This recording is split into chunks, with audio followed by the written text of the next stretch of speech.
Hello everybody and welcome all of you to Unacademy, a platform that has helped thousands of students across the country to crack toughest of examinations with the help of top educators, quality content, and not to forget the great learning experience. Therefore, join us on Unacademy and together let us crack 9th and 10th examination with Unacademy's unlimited live and recorded courses from India's best educators. Before I proceed, let me introduce myself. I'm Tasneem Ahmed and I have completed my Master's and MPhil in English. I have also been certified in TESOL and I have trained 1,000+ students, and I also have 8 years of professional teaching experience. Therefore, be rest assured you are in good hands. Well, today's topic is about the future tense. Well, we learned about simple future, future continuous, future perfect, and future perfect continuous in the past week. And today I have brought you this video where you can find all those 4 tenses in one video in one shot. Before I proceed with the topic of the day, let me tell you a little more about Unacademy and what you will get on Unacademy. Well, you have daily live classes where you can chat with your educator, engage in discussions, ask your doubts, and answer polls all while the class is going on. Number 2, you have live tests and quizzes where you can evaluate your preparation with our regular mock tests and quizzes and get detailed analysis on your performance. Number 3, you also have structured courses. All our courses are structured in line with your exam syllabus to help you best prepare for it. Number 4, which is the most important one, is the unlimited access. One subscription gets you the access to all our live and recorded courses to watch from the comfort of any of your devices, anytime you want, any grade you want. All you have to do is buy one of the subscriptions offered by Unacademy and get the access to free live classes and prepare with any educator you want to and get the comprehensive syllabus to any subject you prefer to, be it mathematics, social science, Hindi, science, and English. Well, you can also talk to us on Telegram application by downloading the app on your telephone and then typing the link in the URL and then clicking on join. You also have to download the Unacademy learning application on one of your compatible devices. After having done this, you will be exposed to the number of courses Unacademy offers. Well, let me tell you, Unacademy offers you courses from 1 month to 48 months. Well, 1 month course is available on 2,250 rupees only, and there is no discount at all. But as you go higher with 6 months course or 12 months course or 24 months course or 36 months or 48 months per se, each course, as you go higher with the duration, the discount on these courses go higher as well. Well, this is not the only discount that is offered by Unacademy. Well, in fact, when you proceed to pay, you will have to type the code TA01. The code TA01, which is going to give you additional 10% of discount on the existing discount that you have. Which means, for example, if you were to buy either, let's say, 6 months course or 12 months course, 12 months course comes with a 50% of discount, and with the code you get additional 10%, which means this course is now available on 60% of discount, which means as opposed to 15,000 rupees, you now will only be paying 13,500 rupees only. If you were to ask my opinion, to ask me which course would be feasible and which one you will have to go for, well, I would suggest go for a 12 months course, which offers you a year-long durations preparation. And supposing if you went ahead and if you bought this plan, which is there for 6 months, which comes with 33% plus 10, 44% off discount. For 6 months, you will end up paying 9,000. When you double this, for 12 months, you will end up paying 18,000 rupees Well, supposing if you are smart enough and if you buy the course for 12 months duration, which is twice as much, comes with a 60% off discount with the code, and as opposed to 18,000 rupees, you will only be paying 13,500 rupees only for 12 months duration, which is, if you ask me, is a best deal that you could ask for. Well, if you want to buy 24 months course, you can go do that as well, which is available on 58% of discount and plus 10% additional on the code TA01. You also have 36 months plan and then 48 months plan. If you are a ninth grader, then I would suggest go for a plan which is available for 48 months, which comes with a 67% of discount, and along with that, the code gives you 10 extra percentage of discount, which means for a month you will only be paying 750 rupees for next 4 years. You are, if you buy the course now, if you are in ninth grade, you are settled for 10th, 11th and 12th as well. Your preparation is done for next 4 years. Therefore, I would suggest either go for this plan or this plan if you are a ninth grader. But if you are in 10th, go for this. If you are in 11th, go for this. If you are in 12th, go for this. Do not forget to use the code TA01. That is going to give you additional 10% of discount on the existing discount. That is all about the subscription. It is now time for us to move on to today's topic, which is the future tense. Well, what is future tense? What is future timeline? The actions that refer to future are called as, all right, it's not past tense, it is future tense. Future tense. All right. Future tense. They are divided into 4 different timelines. They're further divided into 4 different timelines. The actions that happen in future are referred to as future tense. That's one timeline. That one timeline has been further divided into 4 more timelines, like you have simple future, future continuous, future perfect, and future perfect continuous.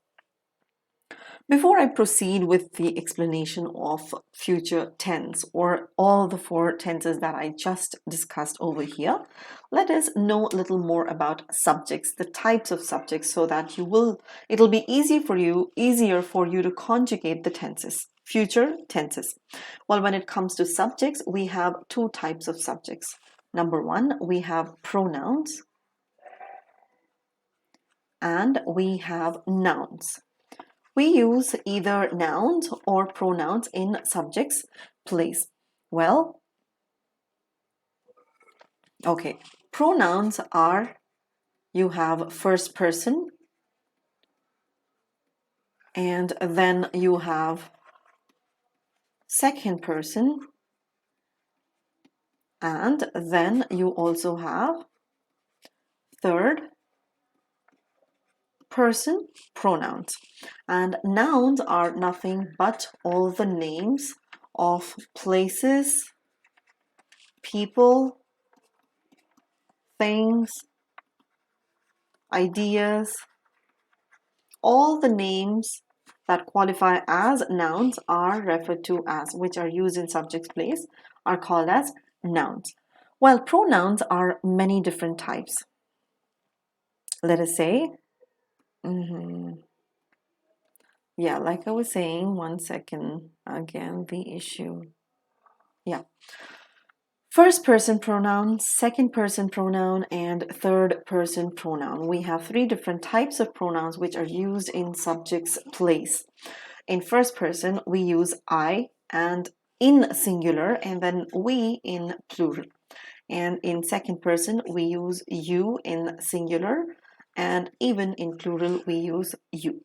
Third person, in singular, we use he, she, and it in singular, and in plural, we use they. These are the possible subjects that we use while conjugating the tenses. These are our subject types, pronouns and nouns.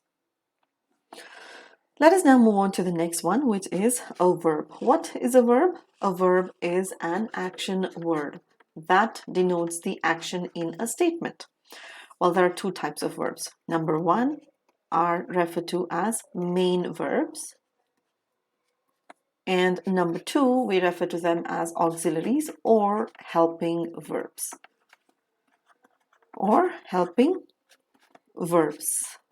Now, main verbs are those like, main verbs are verbs like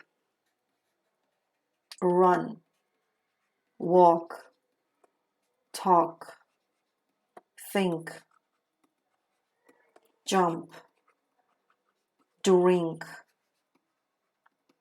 derive, throw, laugh, cry, etc., etc., etc. All these are referred to as our main verbs.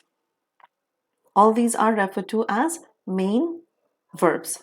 Now, next we have the category of helping verbs, which are also referred to as auxiliaries. Well, under this category, we have something called as be verbs. Be verbs are nothing but verbs like is, are, am.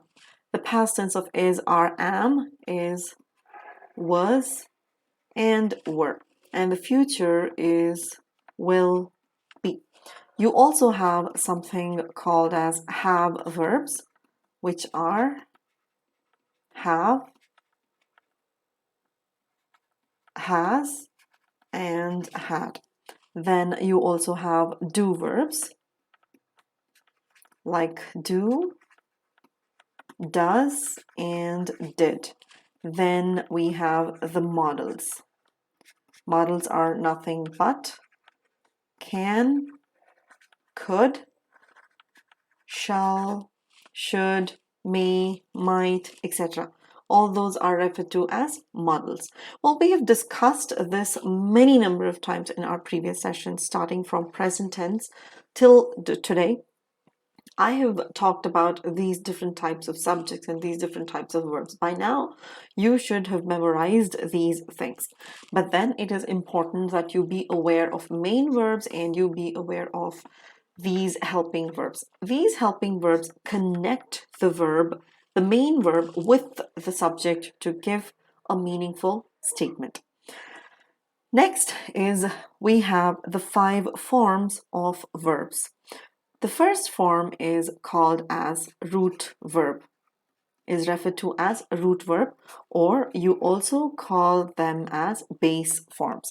What are those base forms? Let us take a look at them. Let us take the example of doubt or elect, or let us take the example of fall and rise. When we add plus s to this verb, doubt becomes doubts, elect becomes elects, fall becomes falls, rise becomes rises. And when you add the ing to the base form, it becomes doubting, electing, falling, rising. Then you have the past tense. Let me change the color over here. Okay. The past tense.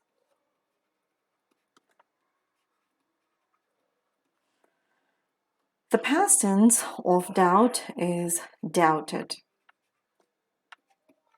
And elect is elected. But the past tense of fall is fell. And the past tense of rise is rose. We have one more type, which is called as past participle.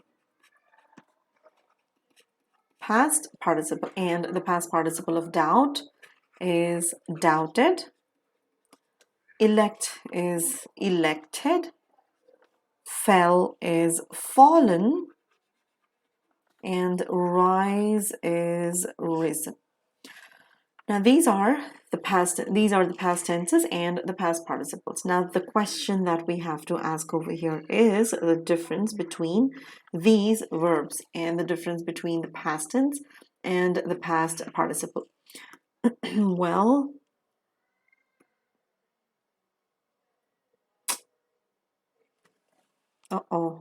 did I erase the whole thing?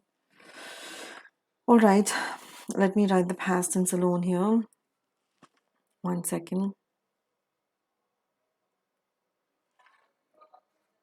No, 1 second.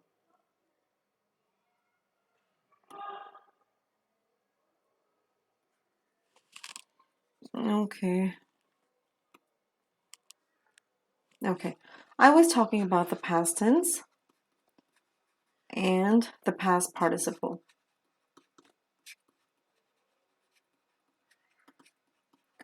The past tense of doubt is doubted, and the past participle is also doubted. The past tense of elect is elected, and the past participle is also elected.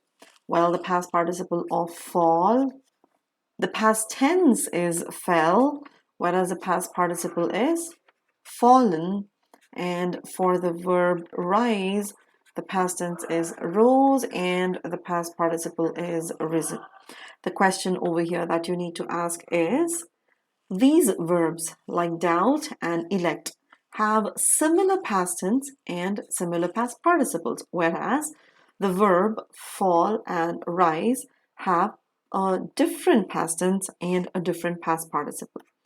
We call these types of verbs where you have similar past tense and similar past participle as regular verbs.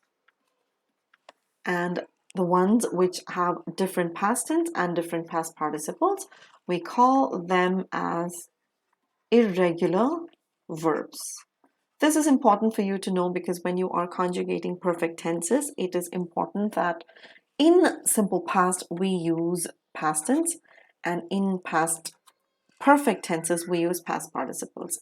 If it is a regular verb, it won't be any there won't be any difficulty at all in conjugating. But then if it is an irregular verb, you need to know when to use fell and when to use fallen, and that is why it is important for you to be aware of the 5 different forms of verbs. Now let us proceed towards learning. Let us begin the process of learning, that is simple future. What is simple future? Simple future describes the actions in future. This tense is used to talk about what we think or believe will happen in future. Simple future. The word is self-explanatory, which speaks about future, but it doesn't actually say when the action actually has started or when it actually will complete. Nothing about that is being said over here, but it is just simply being mentioned in future. The sentence structure that we use over here is we begin obviously with subject. Soon after the subject, we are going to introduce a be verb, which is will, and then we have the root verb. That is our main verb. This is the sentence structure that we use: subject, will, and root verb, which is our main verb. Let us take a few examples. I will meet my friend tomorrow. Full stop. Now, second one, let us take the subject. You will arrive on time.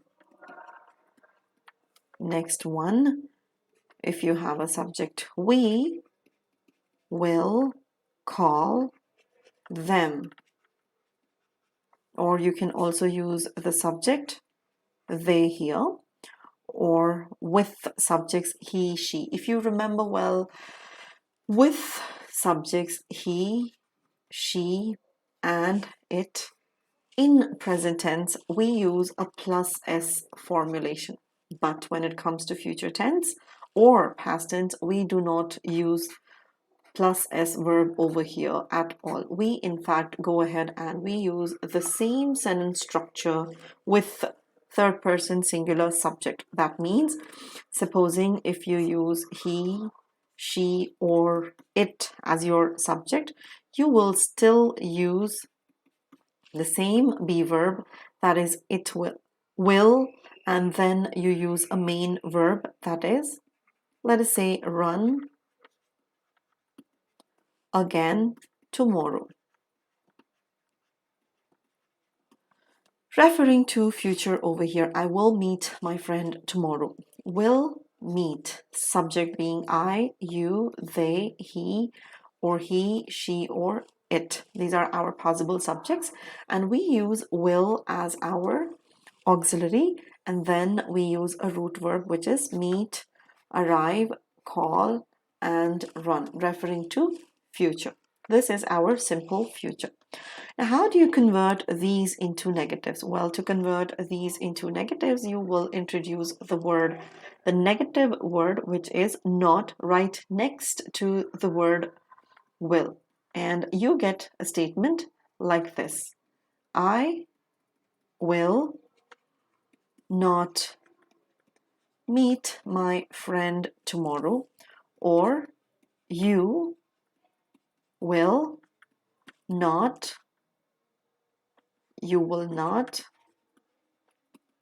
arrive on time, full stop, and then you have we will not call them tonight, full stop. Same goes with the subject they, and even if you have he or she or it, you will still use the same be verb and you will introduce the negative word, which is not. It will not inform the authorities. There you go. All you have to do is introduce a negative word and you get your negative statement where you are in fact negating the fact. Well, you can also contract I will and will not. When you contract I will, you get a statement which is like this: I'll, or you get you'll, or you get will, or you get they'll, or you get he'll, or she'll, or it'll. This is when you combine the subject with will. You also have a contraction of will and not. When you do that, when you combine will and not, you get won't.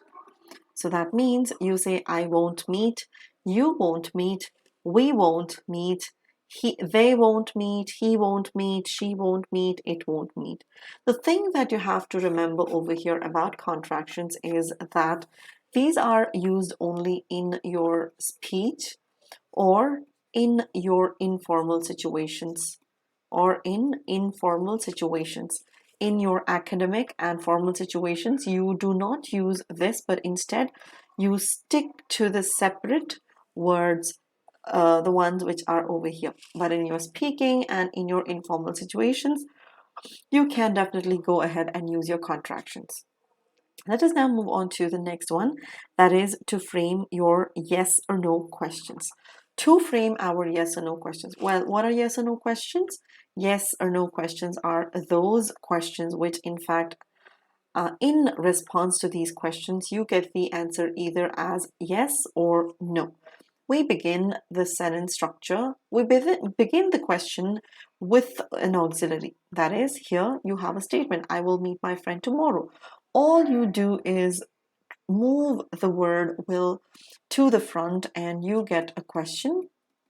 Will I meet my friend tomorrow? And do not forget to put the question mark because these are questions that we are discussing. Therefore, will I meet my friend tomorrow? Or will you arrive on time?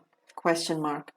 Or will we call them tonight? Question mark. Similarly, with subjects, other subjects like they, will they inform the authorities?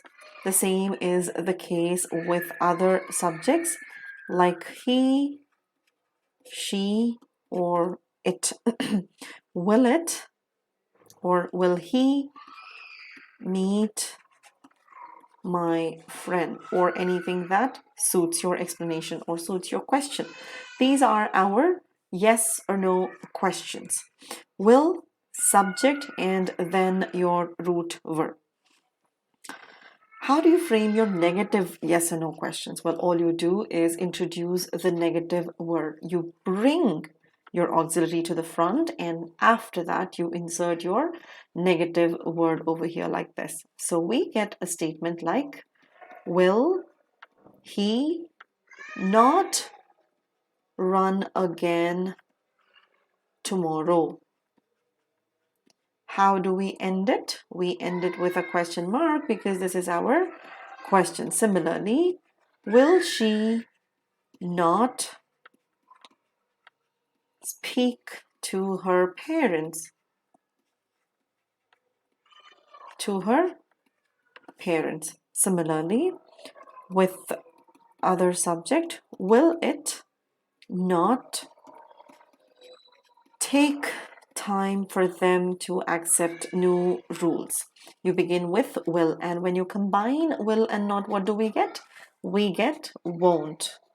We get won't he, or we get won't she, or we get won't I, with subjects I, or won't you, or won't we, or won't they. These are the question words that we have. But again, remember, contractions are used only in your informal situations or in your speech.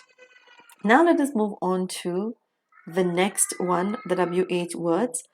WH words. What are WH words? Well, WH words are nothing but words like what, why, when, where, who, how, whom.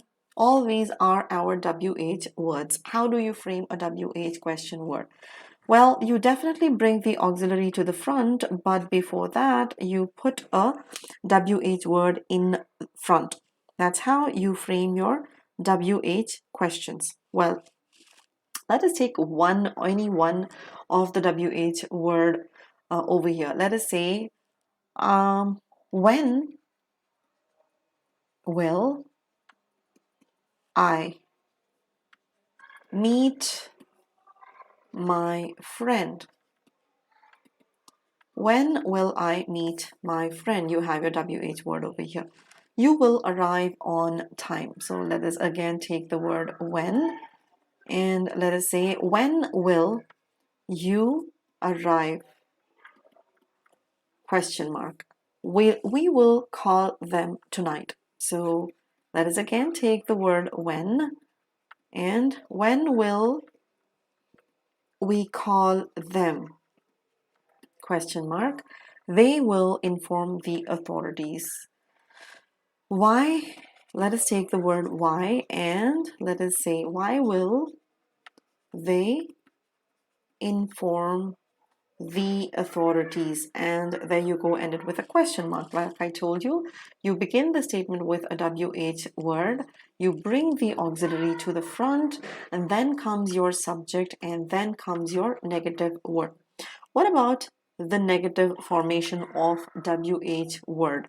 Well, you definitely begin it with a WH word like where. Let us take the word where here and then bring the word will. Where will and the subject. Here the subject is he. Where will he? And then bring your negative word. Where will he not? Your root verb, which is run. Where will he not run again? Tomorrow. And end it with a question mark.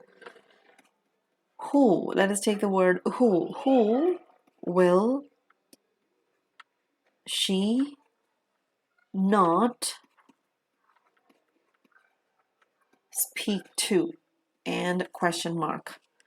How long? Let us take how long will it not take for them to accept the new rules? Well, follow the sentence structure and it becomes cakewalk for you to formulate or form your questions. This is how you form your negative WH word questions. Now let us proceed towards using simple future in English. The first usage is used to express a voluntary action. Voluntary as in self-proclamation or saying it out loud yourself without others asking you to do it. You yourself coming forward and saying that I will do it.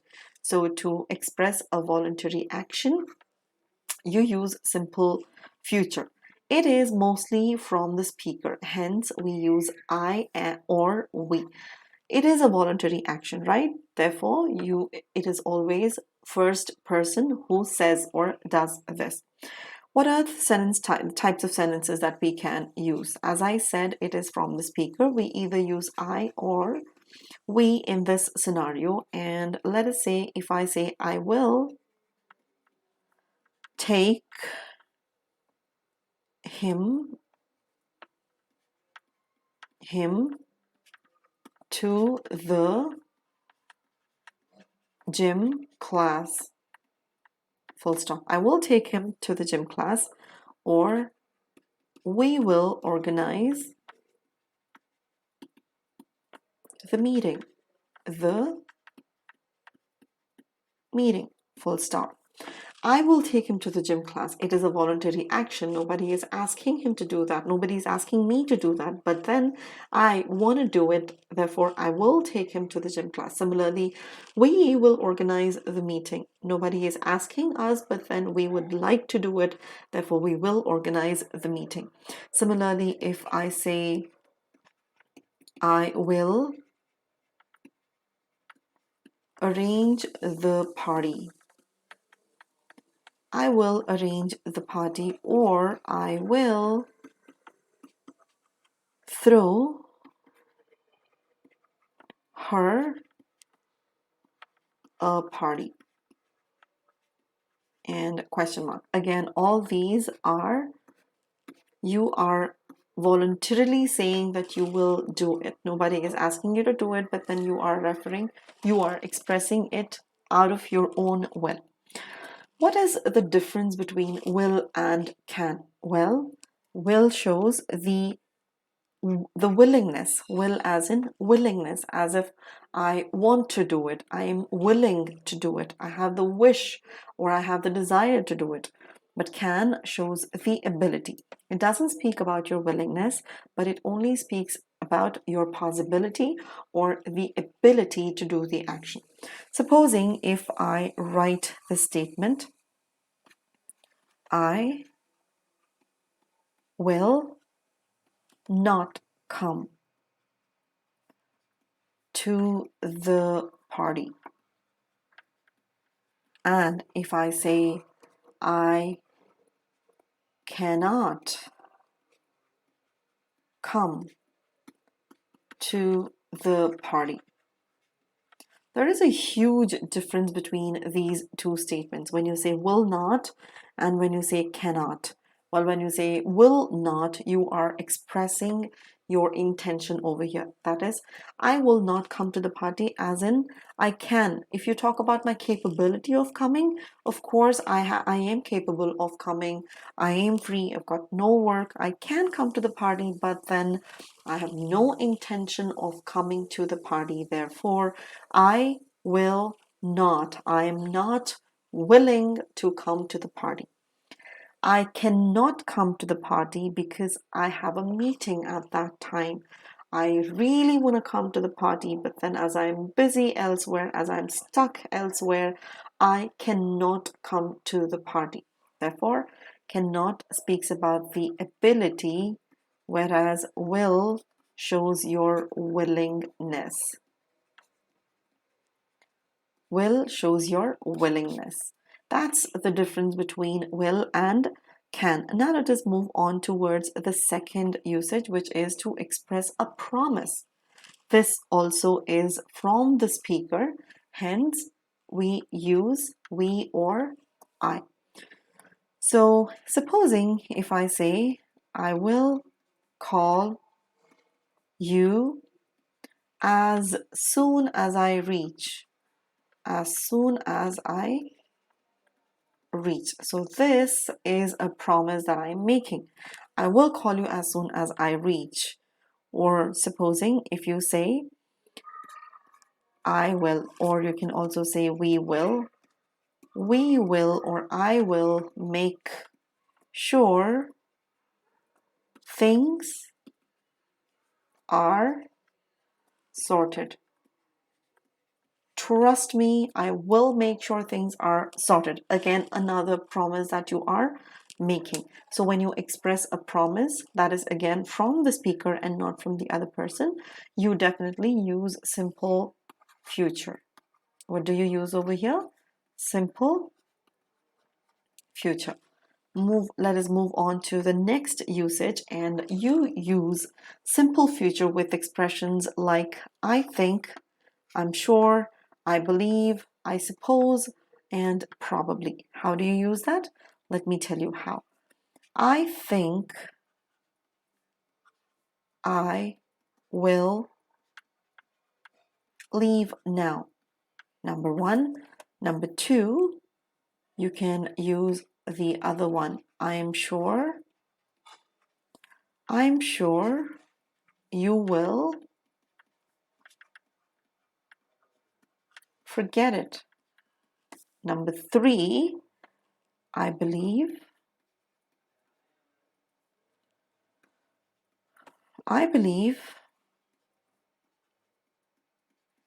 it will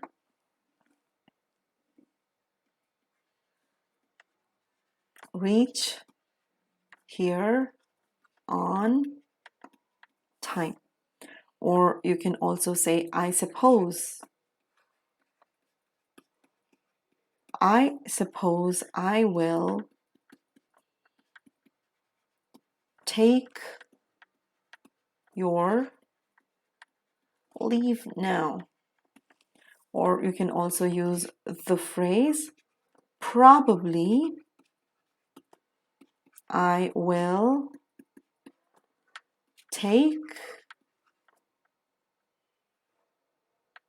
take her home.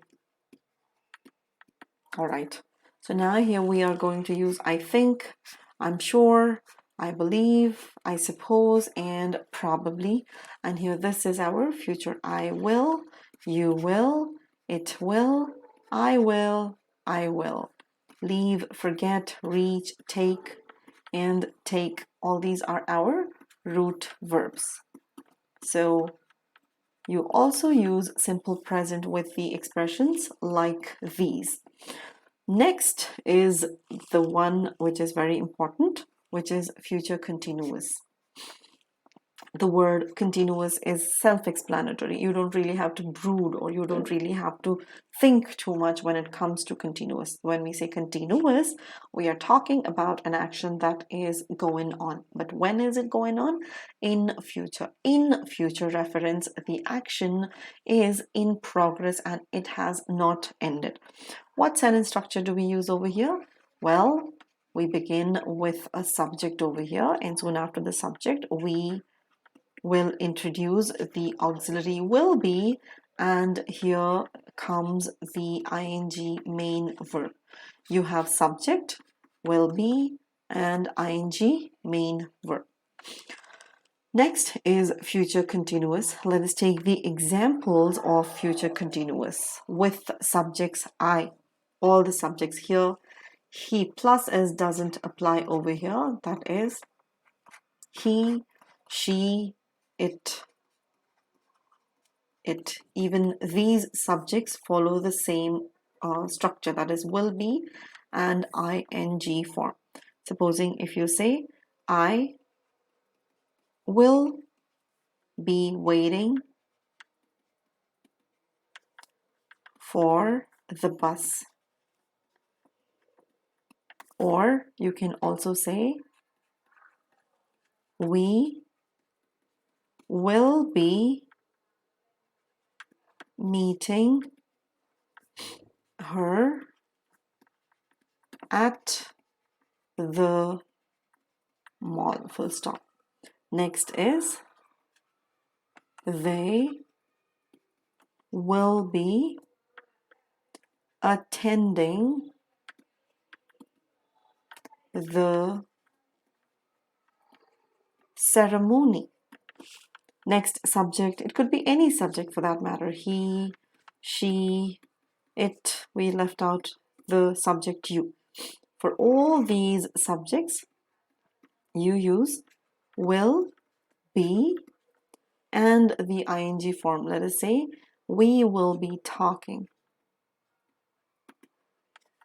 to them, or you will be talking to them, she will be talking, he will be talking, it will be talking. So here we use I will be waiting, it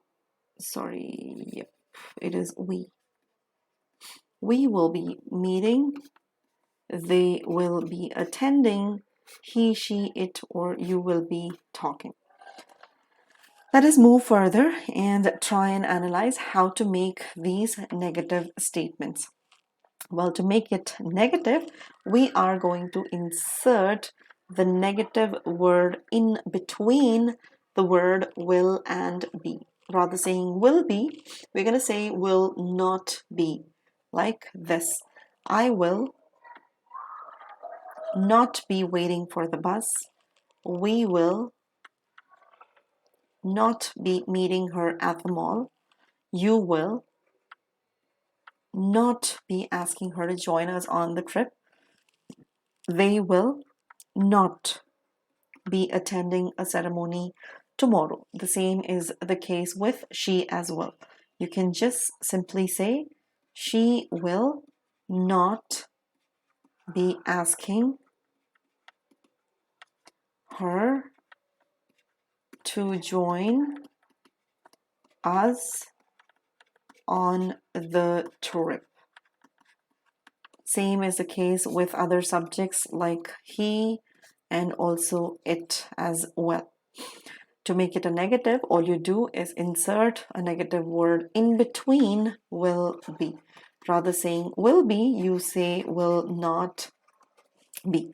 How do you contract this? Well, when you contract, you get won't be. Or without contraction, you get I'll be. When you combine I will, you get I'll. Instead of I will, you get I'll. Instead of we will, you get will, or you'll, or they'll. This is about this is how you formulate the negatives. How about the questions? Yes or no questions?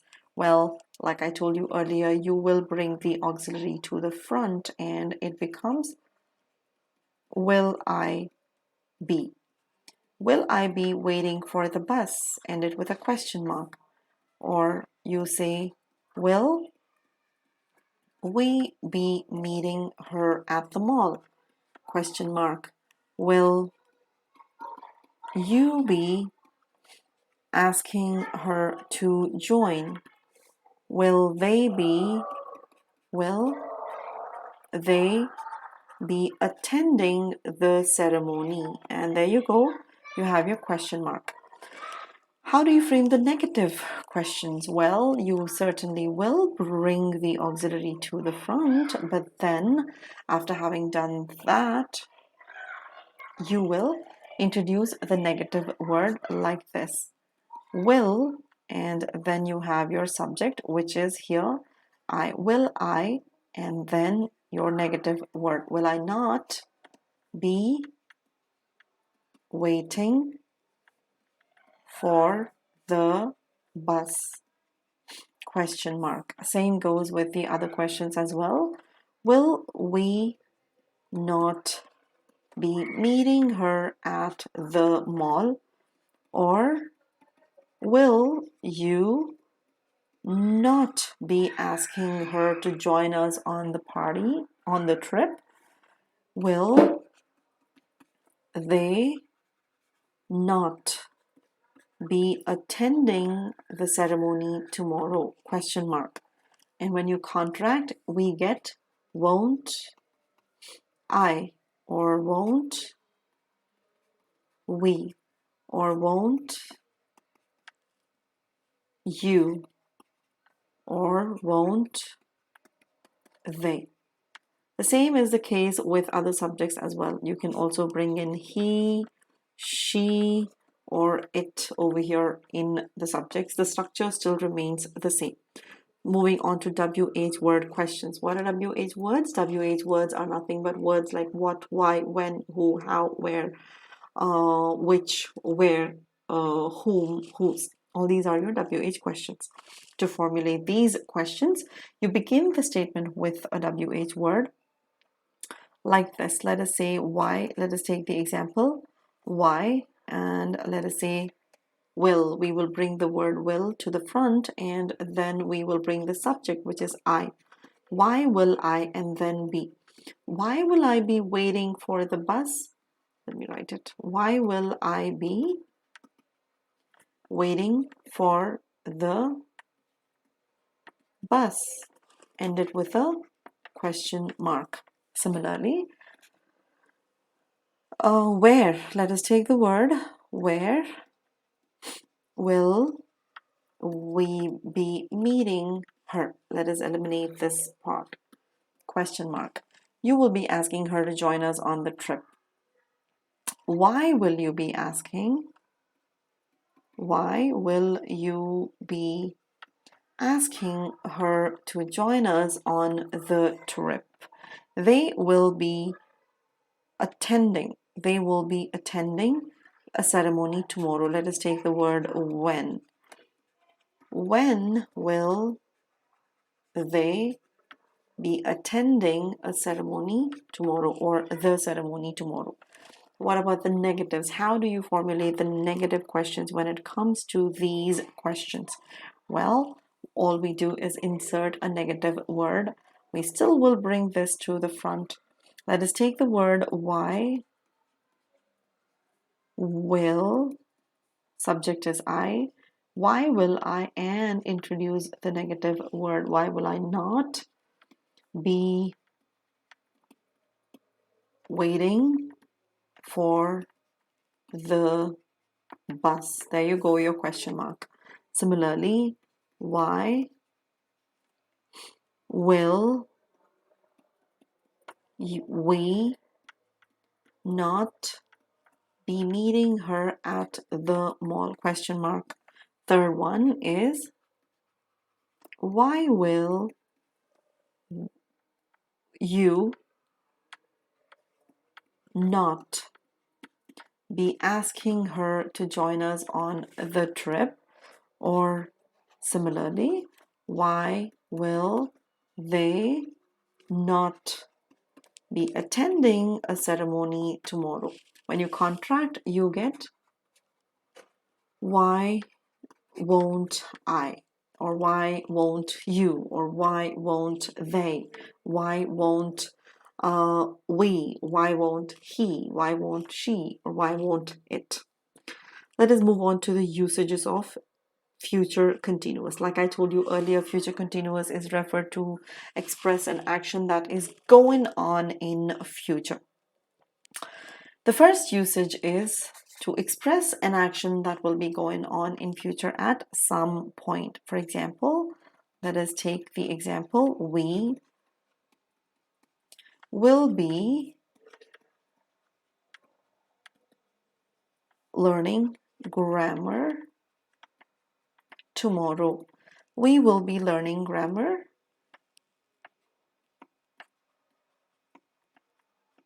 tomorrow, full stop. Or you can also say, I will be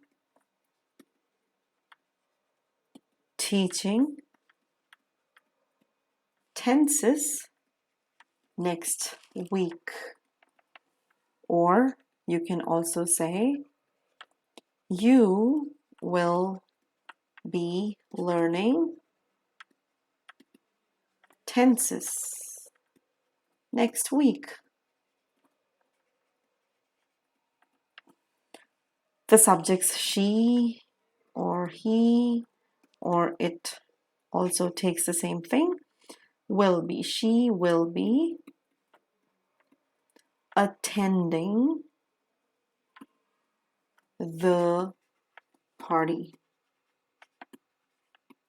So that's how you use future continuous to express the action is going on in future. The next usage is pretty interesting.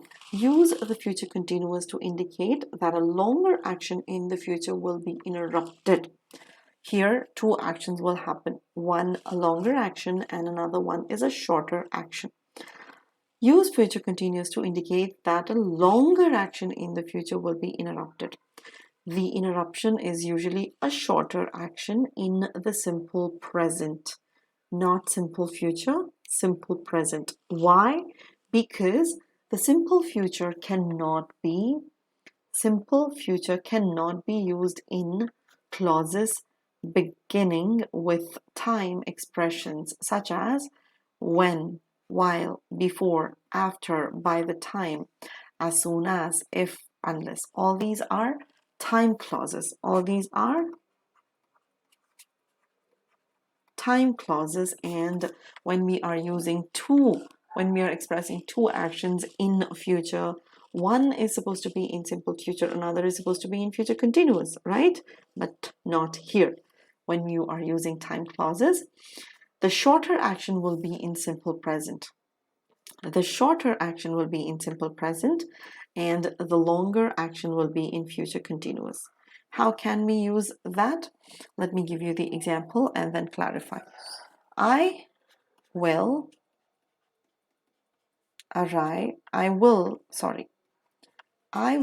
be arriving. Not arriving. Let us take the word wait. I will be waiting when you arrive tonight. How sweet. I will be waiting for you when you arrive tonight. Next one, with subject she, we still use the will and not the plus s. Will be setting the table when you knock at the door. She will be setting the table when you knock at the door. I will be practicing on the field when you come to pick me up. I will be waiting.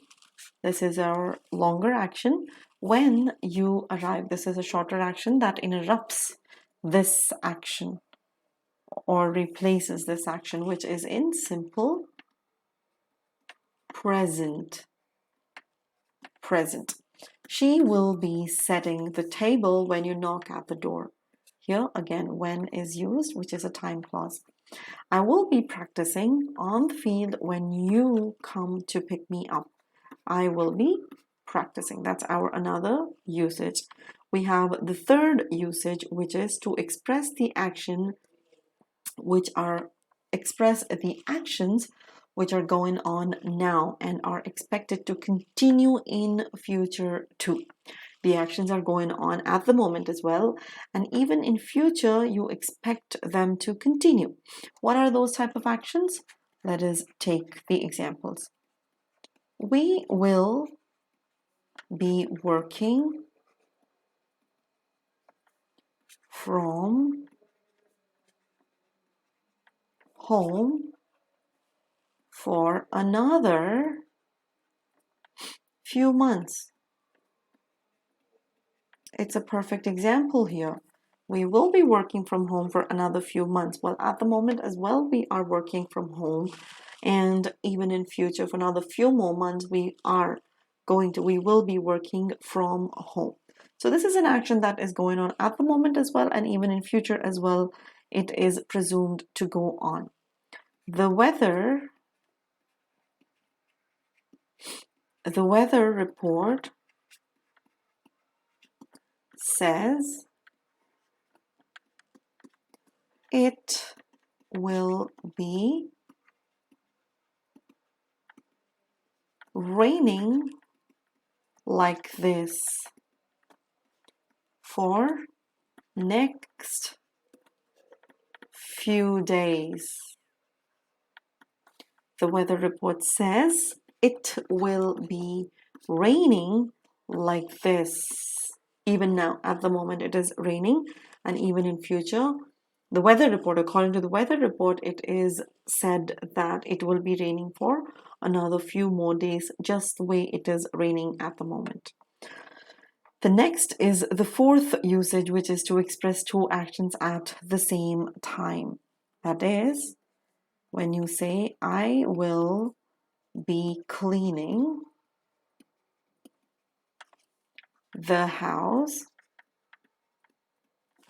use the conjunction while. Remember, when you are referring to two continuous actions, use the conjunction while. And if it is a longer action and a shorter action, you can just use the conjunction when.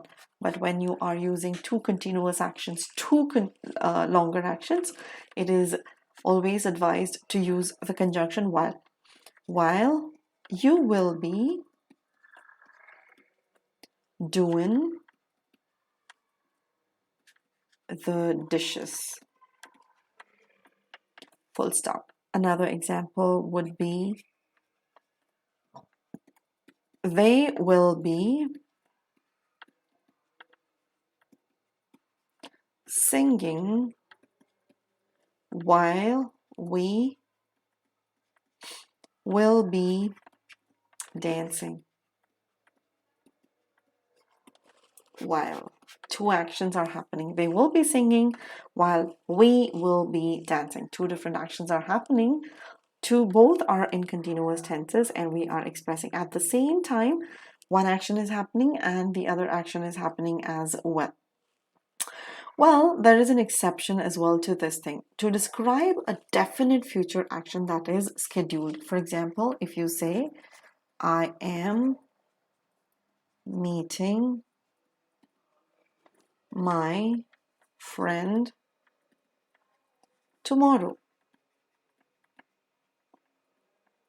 Now, this is a future event, but we have used am, which we use it in present continuous. Present continuous, right? We use is, are, and am when it comes to present continuous, and hence we have used I am meeting my friend tomorrow. Now this word speaks about future. This word says this is an action that is supposed to happen tomorrow, which is a future action. But instead of using future continuous tense, we have used a present continuous tense. That is because this is a scheduled activity, which means The chances of this activity getting cancelled are almost nil. These are scheduled activities and they are not going to cancel this action at any cost. Supposing if I say we are eating out tonight, or supposing if I say she is coming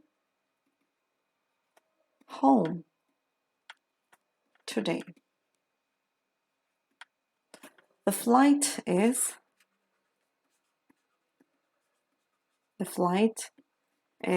leaving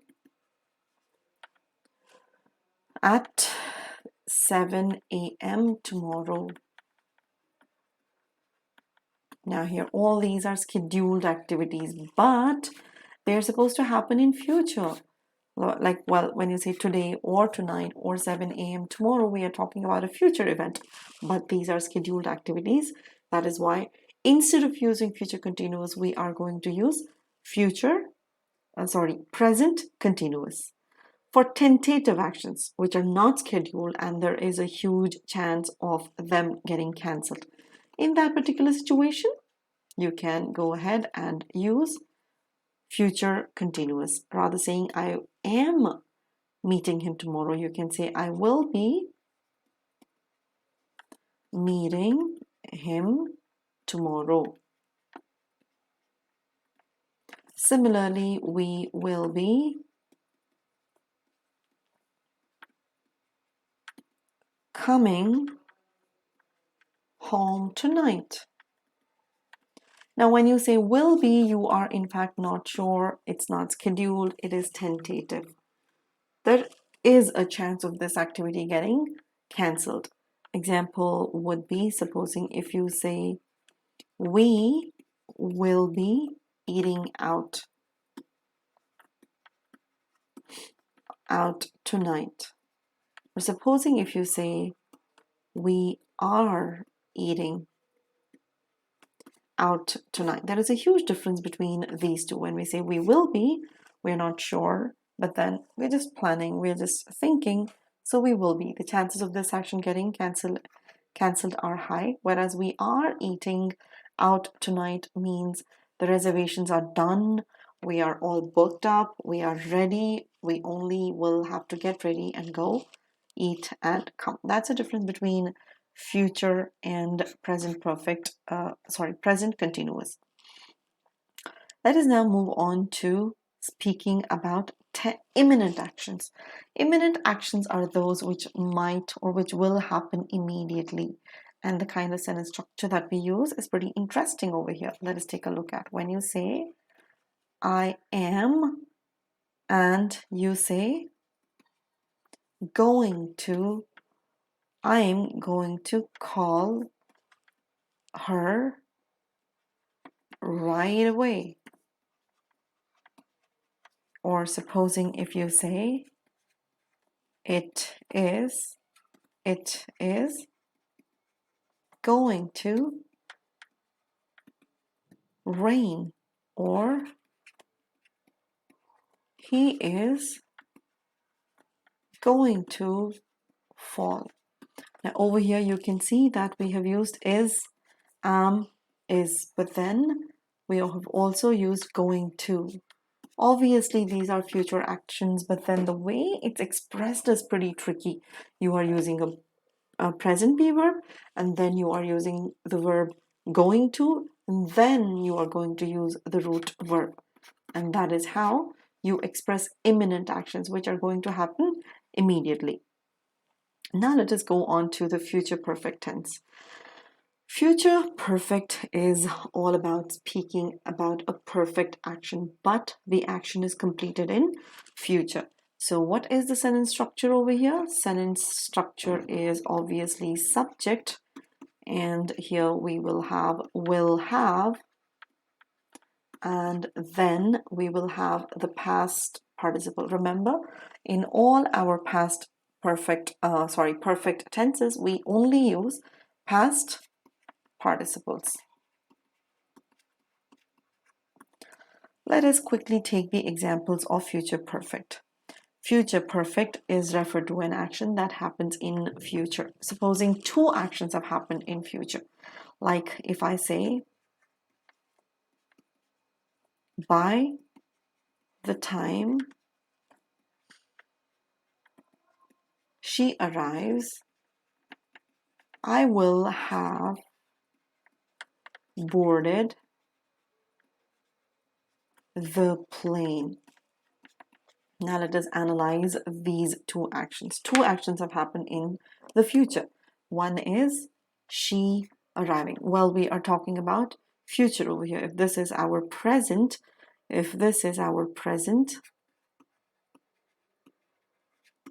and here, and then here, these are entire thing is future. But here again, two different actions have happened. By the time she arrive, she is going to arrive. Let us say the flight is somewhere around 7:30, and she arrives at, let us say, 8 p.m. and he will have boarded the plane at 7. So the sentence says, by the time she arrives, I will have boarded the plane. That is, the action will have finished even before another action will happen. Two actions are expressed, and one action is actually finished before the other. So we are referring to that over here. Now let me give you other examples. Supposing if you say, you will have spoken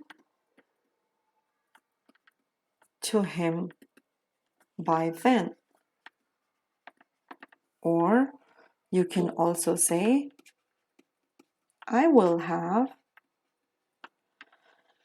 told her about this already by tomorrow. Now we are referring to a completed action over here. You will have spoken, you will have told, by then, as in, supposing this is another action that is supposed to happen in future, but before that, you will have spoken. The action will be completed perfectly in future. I will have told her about this already by tomorrow. So this thing, or whatever that is that you want to share, you will have told her by tomorrow. So tomorrow is a future action. Before that, this action will have perfectly finished. That's our future perfect. We are going to use subject, will have, and past participle. Let us take a look at how to frame the negatives. Well, to frame the negatives, we are going to bring in the negative word over here. We will not have told. I will not have told her about this, or let us eliminate already. Let us say by tomorrow. You will not have spoken to him by then. We will not have eaten our lunch by then. They will not have moved to Mumbai by next year. All you have to do is insert a negative word in between will and have, and it becomes will not have. I will not have. And in contractions, you also get words like I won't have. So next is yes or no questions. To formulate yes or no questions, all we do is bring this here and we get the statement, will I have told her about this already by tomorrow? Do not forget to put the question mark. Similarly, will you have spoken to him by then? Question mark. Will we have eaten, or strike this off and bring it to the front. That's it. Lunch by 3 p.m. or will they have moved to Mumbai by next year? The same is the case with he, she, and it as well. You get will he or she or it. How do you frame the negatives? Well, negatives are framed or formulated by just introducing the negative word, which is will I not have. All you do is bring this here and then introduce the word not. Will I not have told her about this already by tomorrow? Question mark. Will you not have spoken to him by then? Similarly, will we not have eaten our lunch by 3?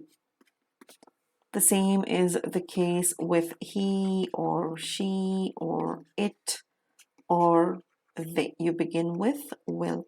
Will he, she, it, or they, negative word, not have been moved to Mumbai by next year? That's how you formulate your yes or no negatives. WH questions. How do you formulate WH questions? Well, WH questions, I told you, you introduce the WH word. How do you do that? Let us take the word when and let us bring the word will. Why will I have told her? Strike this. Why will I have told her about this? Question mark. Next is also supposing if we use the word what. What will you have spoken to him by then, or when will we have eaten our lunch, or when will they, the same is the case with other subjects, when will they or she or he or it moved to Mumbai next year? Question mark. To make these as negatives, all you do is introduce the negative word. Let me tell you where. When you say when will I not before the word have, you introduce the word not. When will I not have told her about this already? Why will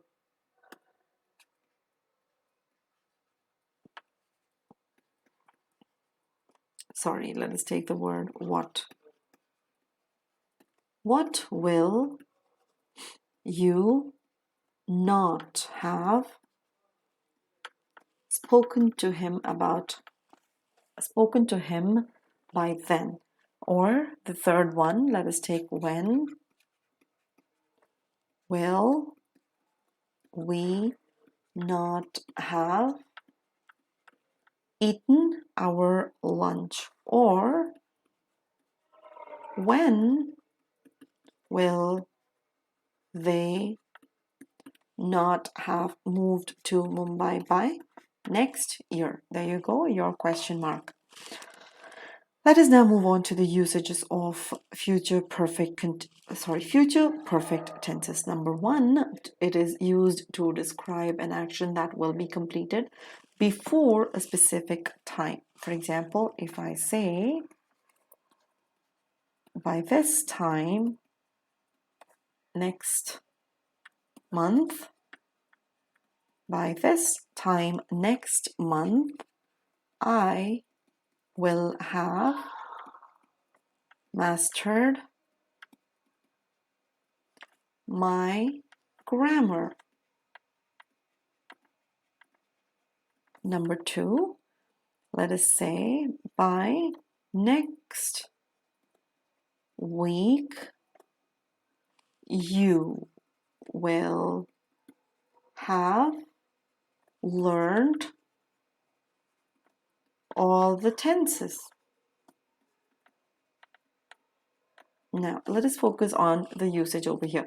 By this time next month, we are obviously projecting ourselves in future, and we are saying by next month, this action will have been completed. That is, I will have mastered. I will have mastered in future. I am projecting myself in future. I'm telling you that this action that I am doing right now, which is going on in future by next month, it will have been perfectly completed. Similarly, by next week, you will have learned all the tenses. This I say because I'm teaching you tenses, and I believe that by next week, you will have learned, you will have completed, or you will have finished learning tenses. Let us move on to the next action or next usage, which is to describe an action before another action. Like, for example, if I take the example, by the time she calls, he will have left already. Or supposing if you say, by the time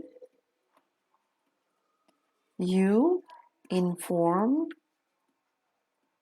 them. By the time you inform them, they will have bought it.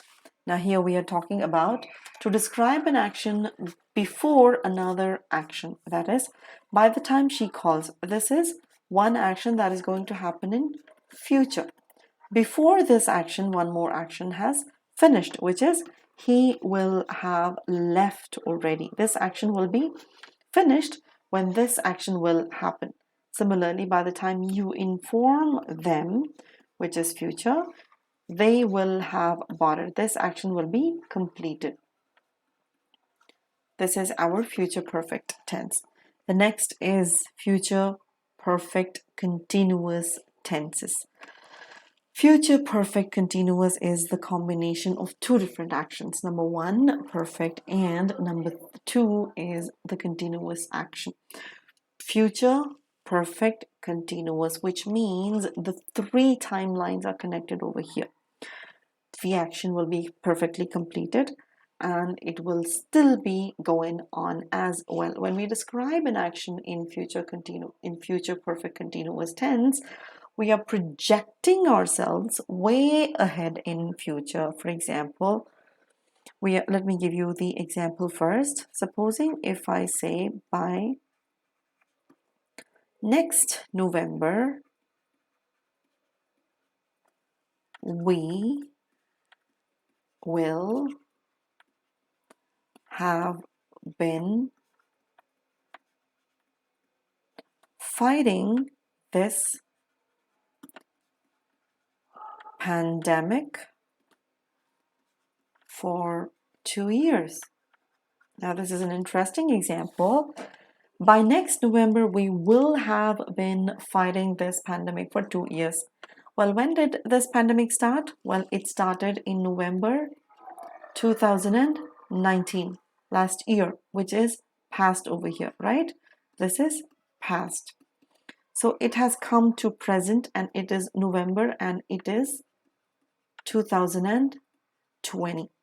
But the action has not stopped over here. It will go to future November and 2021. I don't think so this action or this pandemic is going to end any sooner. Therefore, we are referring to all the timelines over here, past, present, and future. And still, we aren't saying that the action is completed. We are still saying that it is in continuation. The action which started way back in the past is still going on in present, and even in future, it will be going on for a while. Let us take the sentence structure of it. The sentence structure that we use is we begin with subject and then will have been. And then ing form is what we use. Examples would be by next month I will have been working at my new job. New job. By next month, I will have been working at my new job. Continuity of the action. Or another example would be, by next Sunday, I will have been driving my own car. Full stop. So the sentence structure, by next month, I will have been working. I will have been driving. The action does not stop even in future, but then it will go on for a considerable amount in future. How to convert these into negative? Well, all you do is bring in the negative word in between. That is, I will not. I will not have been. By next month, I will not have been working at my new job. By next Sunday, you will not have been driving your own car. By next week, we will not have been shifting to our new home. By next summer, they will not. Well, this is how you convert the sentence into negative. All you do is you bring the negative word. Well, for contractions, you would make it as won't. Instead of will not, you make it as won't. I will not have been working at my job. You will not have been working at my job. Or we will say we won't have been shifting our new home, or they won't have been practicing. Contractions are used only in informal situations. Remember that. How do you convert the statement into a yes or no question? Well, all you do is bring the auxiliary to the front, and the auxiliary is will. Therefore, you formulate the structure like this. Will I have been working at my new job by next month? Question mark. Similarly, will you have been driving your own car by next Sunday? Or will we have been shifting to our new home? Or by next summer, will they have been practicing their grammar? There you go, question mark. So all you do is bring the auxiliary to the front and then subject and have been. How about the negative usages? Well, after the subject, you bring the negative word. All you do is, will I not have been working at my new job? Or will you not have been driving your own car? Question mark. Similarly, will we not have, or will they not have? The same is the case with she, he, and it as well. Let us move on to WH word questions. To formulate WH word questions, all you do is bring the WH word to the front and then follow this structure. You are going to bring the word. Let us say, where will I have been working? Let us eliminate this word to make it as a meaningful question. Where will I have been working by next month? Or what will you have been driving? Question mark. Eliminate this. What? Next is, let us take the word where. Where will we have been shifting to our new home? Or you can also say what? Let us take the word what will they have been practicing? Question mark. To make them negative, all you do is introduce the negative word in between the subject and the word have been, like this. Where will I not have been working? Question mark. Similarly, what will you not have been driving? Question mark. Third one, where will we not have been shifting? And the last one is, oh, okay.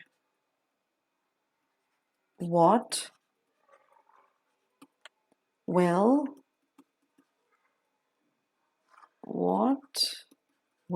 they not have been practicing? Eliminate the unnecessary factors to make it as a meaningful question or a statement if need be. Now let us move on to the usages, and the first usage is to express, to speak about a specific time in future, to speak about a specific time in future, like this. By next May,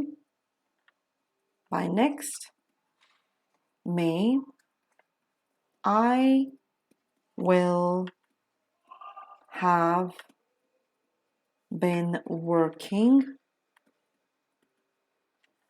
at this school for 2 years. Let me give you another example. By 2022, I will have been working as a teacher for a decade. Now let us analyze. By next May, I will have been working at this school for 2 years. It shows duration here. By 2022, I will have been working as a teacher for a decade. We are referring to a action in future which represents a specific time in future. Number 2, to express the action or to describe an action that happens before another action. Like, for example, by the time she arrives, I will have been working on the project. Or supposing if I say, by the time we reach, she will have been getting ready. Now, what did I just say? To describe an action that happens before another action, which means 2 actions will be mentioned over here. Number 1, I will have been working is our first action. Number 2 is her arrival. She arrives after this. When she arrives, I will have been working, but the action over here has not ended. It is still going on. By the time we reach, she will have been getting ready. Reaching is action number 2, the action which happens later. She will have been getting ready is your action that happens before that, or it will be already going on and it will continue with the same. Next is stative verbs. Well, we have 2 types of verbs. We have action verbs which are also called as dynamic verbs, like run, walk, laugh, jog. Now all these verbs, run, walk, laugh, jog, these are referred to as action verbs because there is a physical activity involved. It literally shows the action. When you say run, you are in fact running. Your hands and legs are involved. Walking, again, your body is involved. Laughing, your muscles and your face is involved. Jogging, your body is involved. These action verbs show physical action. That is why we call them as action verbs. But there are verbs like need, or understand, or love, or hate, or dislike, or doubt, or want, or wish. Now, these are the kind of verbs which do not show physical activity at all. Instead, they show the state of being. They show the state of being as an emotional status or your mental status or your mental status. These are called the verbs of perception, and they express the state. Hence, they are called as stative verbs. And because we are using stative verbs, we do not use the continuous tenses with these types of verbs, which are stative verbs, which means stative verbs do not use the ing form. No, not for example, present continuous is a continuous tense, present perfect continuous, past continuous, past perfect continuous, future continuous, future perfect continuous, which means all these tenses do not use the continuous forms with stative verbs. You got to keep this in your mind. We can only use the action verbs like run, walk, laugh, jog, and the other action verbs that are out there. Stative verbs are not used in any of the continuous tenses. Remember this. The future tense. Well, we learned about simple future,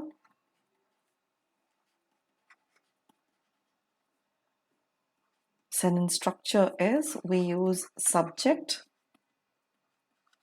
Soon after the subject, we are going to bring in the auxiliary will and then the root verb. We also learned about future continuous. The sentence structure that we are going to use there is subject plus will be and then the ing verb. The next one is future perfect, and we are going to use subject plus will have and past participle. The last one is future perfect continuous. These are the 4 types of future timelines that we have, and the sentence structure that we employ over here is will have been and then the ing main verb. Well, each and every statement begins with a subject, no doubt over there.